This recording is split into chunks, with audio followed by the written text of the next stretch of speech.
his hand. Moses did not know that the skin on his face shone, because he had been talking with God. When Aaron and all the Israelites saw Moses, the skin on his face was shining, and they were afraid to come near him. But Moses called to them, and Aaron and all the leaders of the congregation returned to him. And Moses spoke with him. Afterward, all the Israelites came near, and he gave them in commandment all the Lord had spoken with him on Mount Sinai. When Moses had finished speaking with them, he put a veil on his face, and whenever Moses went in before the Lord to speak to him, he would take the veil off until he came out. And when he came out, he told the Israelites that he had been commanded. The Israelites would see the face of Moses, and the skin on his face was shining. Moses would put the veil on his face again until he went in to speak with him. The word of the Lord. Thanks be to God. This morning's psalm is Psalm 99. We'll read a response to it in Hebrew and we'll read it. The Lord is king, let the people tremble. The Lord is enthroned upon the cherubim, let the earth shake. The Lord great in Zion, is high above all peoples. Let them confess God's name, which is great and awesome. God is the Holy One. Almighty King, lover of justice, you have established equity. You have executed justice and righteousness in Jacob. Proclaim the greatness of the Lord and fall down before God's footstool. God is the Holy One. Moses and Aaron among your priests, and assemble among those who call upon your name, O Lord. They call upon you, and you answer them. You spoke to them out of the pillar of cloud. They kept your testimonies and the decree that you gave them. O Lord our God, you answered them indeed. You were God to free them, yet punish them for their evil deeds. Proclaim the greatness of the Lord and worship upon God's holy hill. For the Lord our God is the Holy One.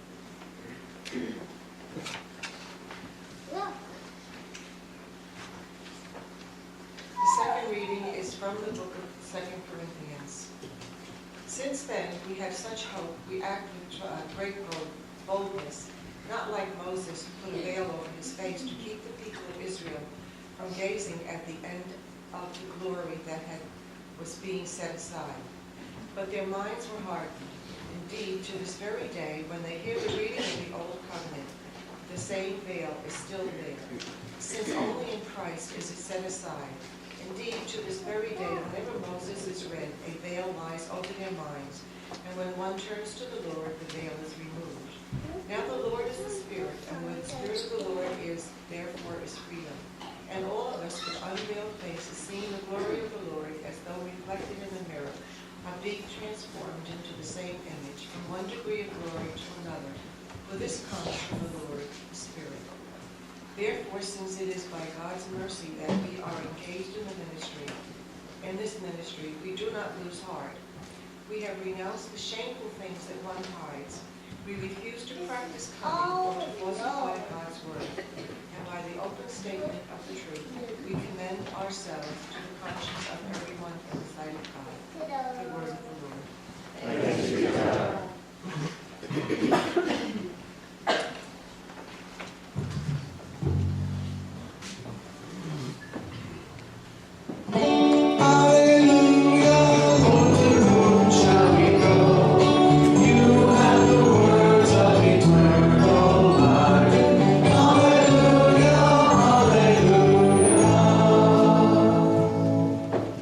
Gospel according to St. Luke, the 4th chapter. Nope, that's not right.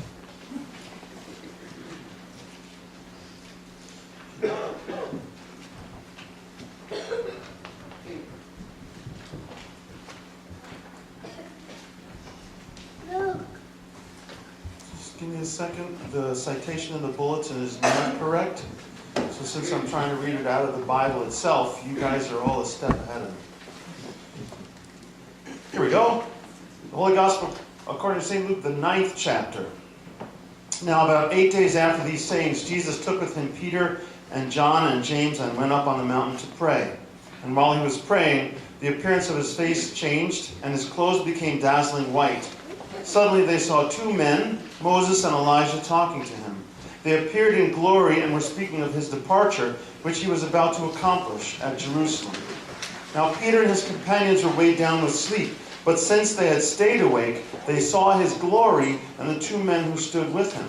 Just as they were leaving him, Peter said to Jesus, "Master, it is good for us to be here. Let us make 3 dwellings, one for you, one for Moses, and one for Elijah," not knowing what he said. While he was saying this, a cloud came and overshadowed them, and they were terrified as they entered the cloud. Then from the cloud came a voice that said, "This is my son, my chosen. Listen to him." When the voice had spoken, Jesus was found alone, and they kept silent, and in those days told no one any of the things they had seen. The next day, when they had come down from the mountain, a great crowd met him.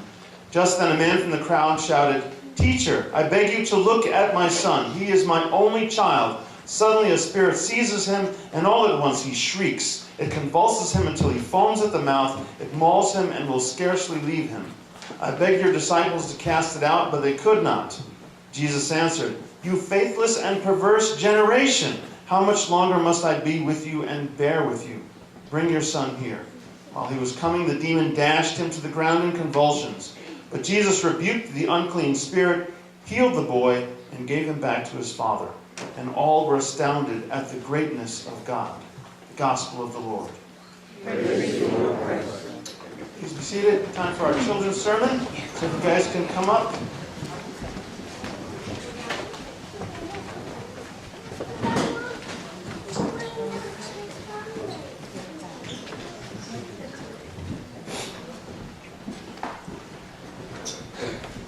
There you guys are. Good morning.